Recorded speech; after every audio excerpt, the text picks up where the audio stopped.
JRU. Right now, we've got a timeout. We'll be back. Sabi ni Tita, A green leaf. Was Nicole Oy with the drive earlier. And then getting Pep Moore into the loop of the San Sebastian offense. He already has for himself 3 blocks. That's Pep Moore. The free throw by De Leon goes in. Probably the last play I was about to say. And then the steal. Jumper. Yes! Ganda ng timing ni Coach Turo Valenzuela sa press na yun. Another steal. And the foul. Committed by Te. That will not be counted. But for sure, a stint at the free throw line for San Sebastian. And what a performance for the second unit to end the first quarter. And if you have 5 fighting guys on the court and a very smart coach by the sidelines, then you have a probable championship team in the offing. And all of a sudden, a 5-point lead. And now 6, possibly 7. With 4 ticks of the clock remaining.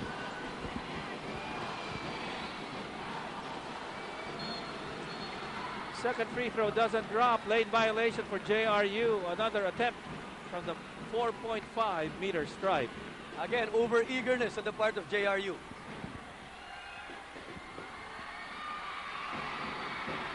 And the Honda took a look at the time remaining. That's 4 ticks. This time he makes sure. Heave-ho play.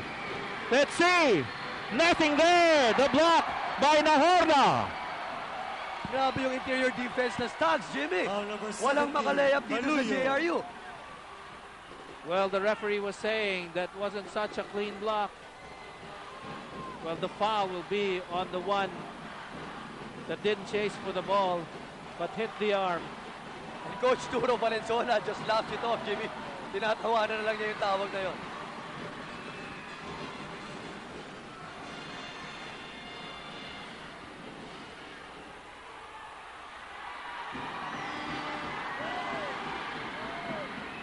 So Fajardo, 2 of 2.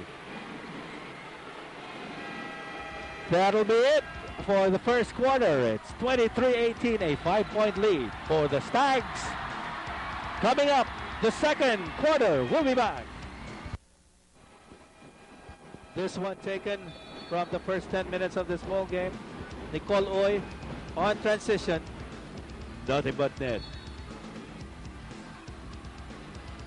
Let's go to Ella.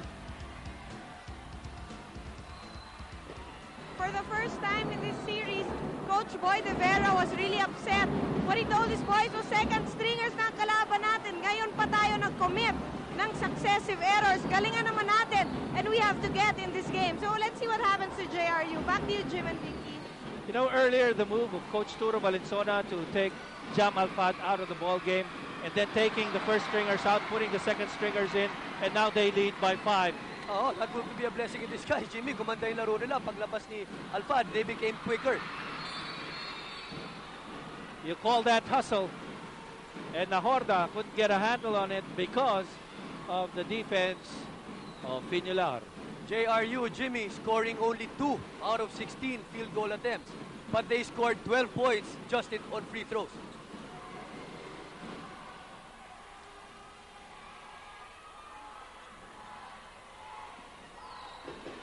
Here's the jump ball.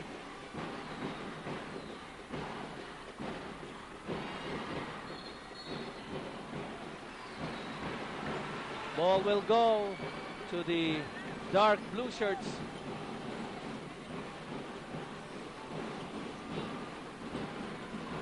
Four steals for San Sebastian. JRU with only 1. And another block for the Stags, courtesy of Nahorda. Great defense being shown by the Stags, Jimmy. They put up a full court press, but they're always in the paint for those layups. Nothing but glass, but Treguera, a tiger off the boards. Oy from the parking lot. It rimmed out. Another rebound for the Stags, courtesy of De Leon. And you know, That will be recalled. That will be recalled. And that is how the crowd is here. Hindi natin marinig yung pito ng mga referee. Well, they couldn't hear the whistle of the referee. Although he was at the baseline, he did see that ball was dribbled out on the blue portion of the hard court. Definitely out of bounds. So he recalled that ball, and it wasn't counted.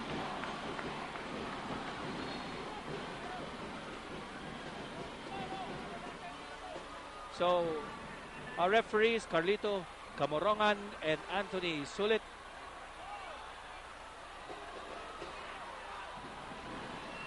And the one who made the call is instructing the scorer to change the electronic scoreboard right behind us. As that shot you earlier saw on the fast break off a steal was not counted. 23-18 as hostilities resume here for the second quarter. San Sebastian versus JRU, the Stags versus the Bombers. No more game 4. This is it. Shot clock 2 seconds. This is for all the marbles.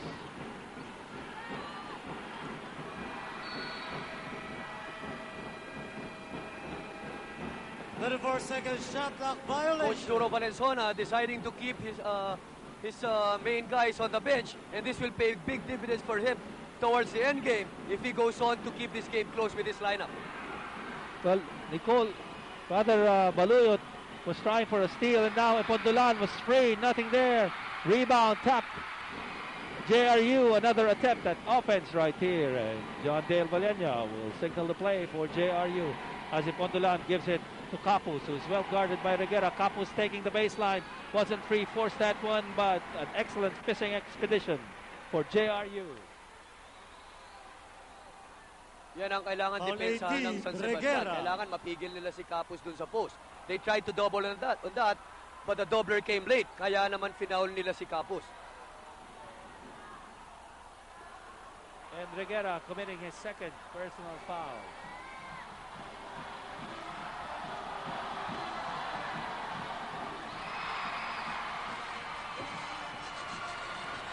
You don't see any San Sebastian supporters right behind that goal to harass the free throw shooter.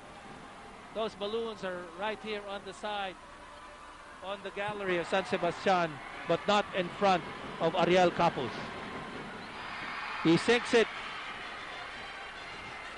Makes it 23-20. San Sebastian by 3. Time's down to 8 minutes and 23. Balls with Reguera. Kicking it back out. His left-hander, nothing. Now Horda!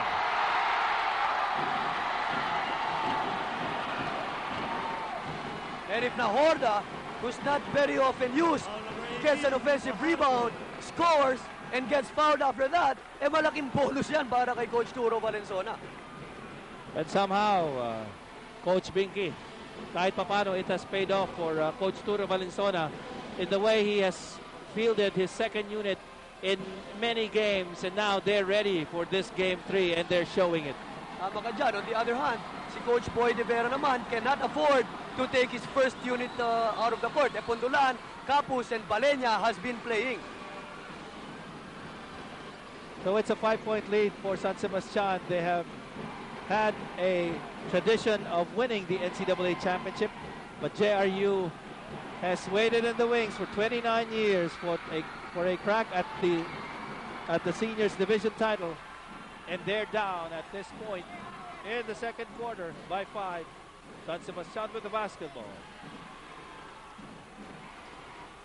This is actually not a tall unit for San Sebastian. Nahorda, Reguera fighting for that rebound, and it's not De Leon's first rebound, and he's not the tallest for San Sebastian inside the hard court. Nicole, he heaves one.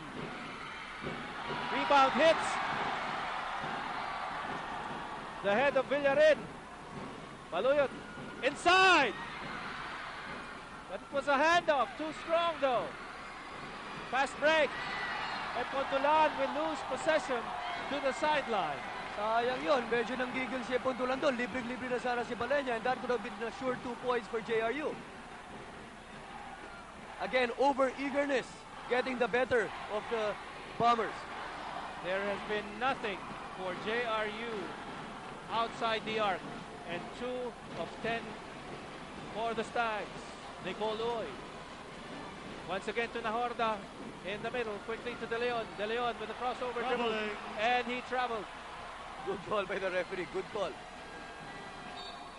Bundulan. But you know what, Jimmy, yung ginagawa ni Coach Turo Valenzuela na to is not just good for this game. For this game, nakakapagpahinga yung kanyang mga starters. But in the long run, napapractice niya ng husay yung mga players niya, ng mga bata na maglalaro next year in the years to come. Excellent point. 25-20. 5-point lead for the Stags. Foul Maluyo. Maluyot De with Leon. the second personal foul. And Mark Macapagal. After that, miscue by De Leon, and the traveling call is replaced by Macapagal. But Maluyot is also replaced by Pep Moore. Eto na, kasunod na si Moore din. Reguera. I don't think Nahorda will be replaced, but it will be Reguera. Reguera, De Leon, and Baluyot getting their rest after a job well done.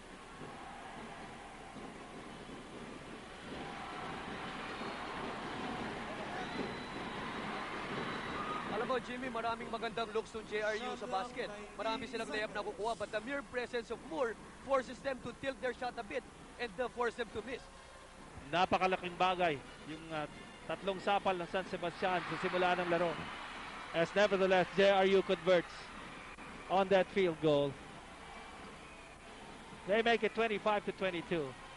Mark Macapagal kicks it back out. Christian Coronel. Pep Moore. Two of them were scrambling for that rebound. Uy and Pep Moore. Grabe, instant offense from Moore. There's the ready trap and the good press break by JRU. Villarin can't shake off Uy. Intended it for Capos. Pep Moore will commit the foul. Ang ganda ng matchup sa post. Capos against Moore at the post.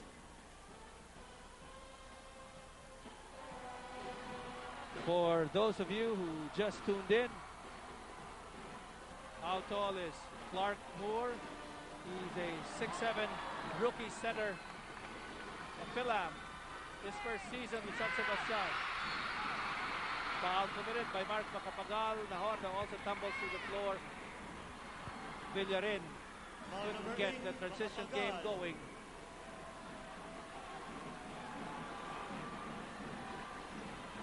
Ganda nung ginawa ni Coach Turo Valenzuela. Nilagay niya yung kanyang second unit, tapos pinapress niya ng pinapress yung mga tao ng JRU. Kaya naman napagod ang JRU.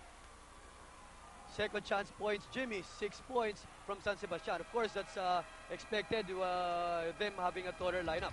Testament to the extensive offensive rebounding for San Sebastian. We'll be back. Where your dreams come true. You gotta be cool, you gotta be good, you gotta be wiser. Gotta have a degree, be somebody, make it international. Kung gusto mo, lahat kaya mo sa ABE. ABE International College of Business and Economics. Opens doors worldwide. Enroll now and be somebody. ABE, you gotta be somebody. Internationally.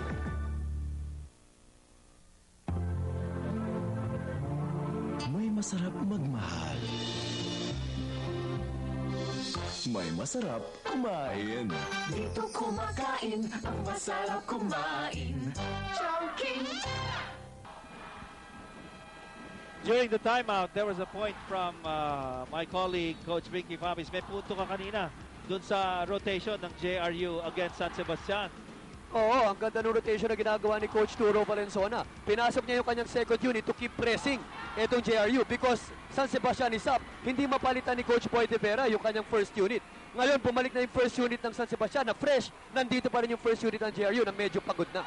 And that first unit has already made 4 blocks, actually 5. 3 of those courtesy of Pep Moore. Christian Coronel has to weave away from the defense of John Dale Valenia. 5-point lead for San Sebastian. Coronel the handoff to Pep Moore. Nothing. But JRU couldn't get a handle on that rebound. Again, I might sound redundant, Jimmy, But that's over-eagerness. You just grab the ball and tuck it in. Masyadong pinalo pa ni Villarin yung bola ron, kaya nawala yung bola sa kanila. So San Sebastian is nursing a 5-point lead. Can't get it to Mark Macapagal, who's well covered. And it's thrown away on a 3-on-1. And Valenia almost slipped. But he took care of that ball for that basket. 27-24. 3-point lead. San Sebastian.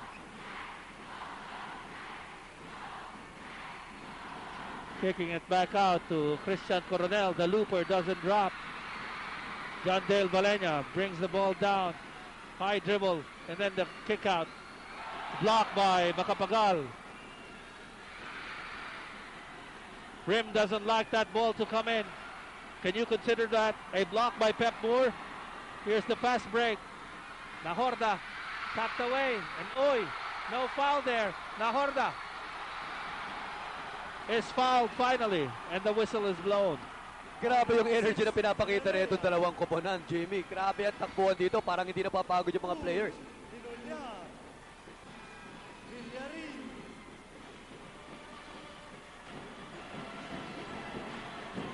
Well, this is what you play for. This is what you practice for. And one whole season, this is what you wake up for. Exactly. I always tell the players, Jimmy, that we don't prepare for the first game of the season. You prepare for this game, where it counts the most. Kaya araw-araw, you need to improve over the season. Well said, Coach Binky. Nahorda converts from the 15-foot line. This one earlier by John Dale Valenia. Nadulas na siya. Pero still with the presence of mind to do a reverse layup. You don't want to turn the ball over against JRU, especially if Valenia ends up with a basketball. Layup yan para sa kanya. 29-24. They look for Valenia. Quickly to Gregorio. From Campos to Valenia.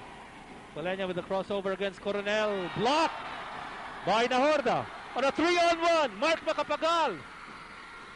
Foul Casantos. Picture perfect fast break, Jimmy, by the Stags.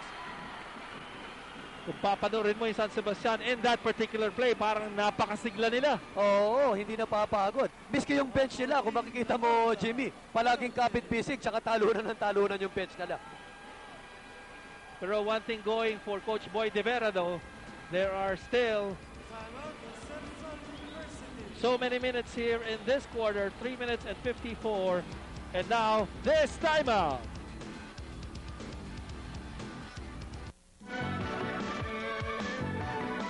Molten is the world's largest athletic ball manufacturer. Molten is thriving with its global manufacturing network. As we look at Coach Turo Valenzuela, not showing that he is pleased with the performance of his boys so far, knowing also there's still a lot of game remaining for this championship. Looking at him and looking at the crowd, there's also something going on with the crowd right behind. Everybody trying to get involved, Jimmy. Lahat talaga hyper na hyper Yes, for the this other game. basket. A bit of a scuffle between two contending groups of fans.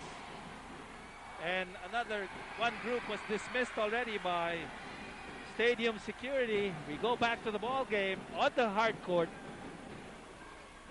It is 31-26, 3 minutes and 45 remaining. Steal by JRU. Another steal by Mark Macapagal. He still has it. Pep Moore is on the other side. Macapagal is blocked by Ariel Campos. And Coronel ends up with the ball once again and gives it to Falca Santos. And the double team. After that, it's to Coronel. And then Mark Macapagal, the three, finds nothing but net. Half of that basket should be credited to Coronel. Great setup job by Coronel there. Make it 34-26. What worked for JRU in game number 2 is now the reverse for San Sebastian. Their defense working on the first line of defense, last line of defense. It's so far San Sebastian. in this ball game. They try to put pressure on the ball, especially against Sepundulan, and they keep forcing him to drive to the basket. But waiting underneath is Moore and Nahorda. Kaya naman hindi sila makapasok. They've been trying to drive to the basket, but San Sebastian's defense just won't allow that. They need to try shooting from the outside, Jimmy, if they want to get a chance in this game. They've been trying to pound that ball inside to get the tall defenders of San Sebastian into foul trouble, but so far it hasn't worked. This one from Mark Macapagal. Nothing but net. More than that shot, Jimmy, is a dish off by Coronel. Great setup job by Coronel on that play. JRU showing a press of their own. Again, trying to negate Moore's advantage. So it's a 6-point ball game. 3 minutes remaining in the second quarter. Bolena was trying to grab the jersey of Coronel. Jamal Fad is back. It's the alley-oop. And they lose it. De La Rea picks it up. And Gregorio kicks it out to Ariel Capos. Capos. Si Capos.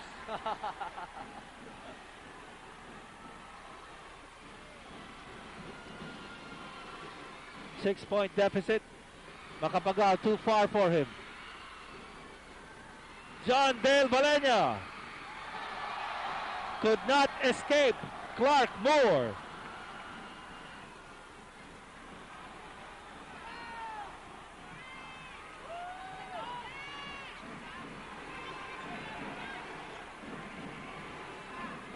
Jamal Fad fresh from the bench. Nothing there. Pep Moore inside. Somebody has to put the body on Moore. They can't allow him to play inside the paint.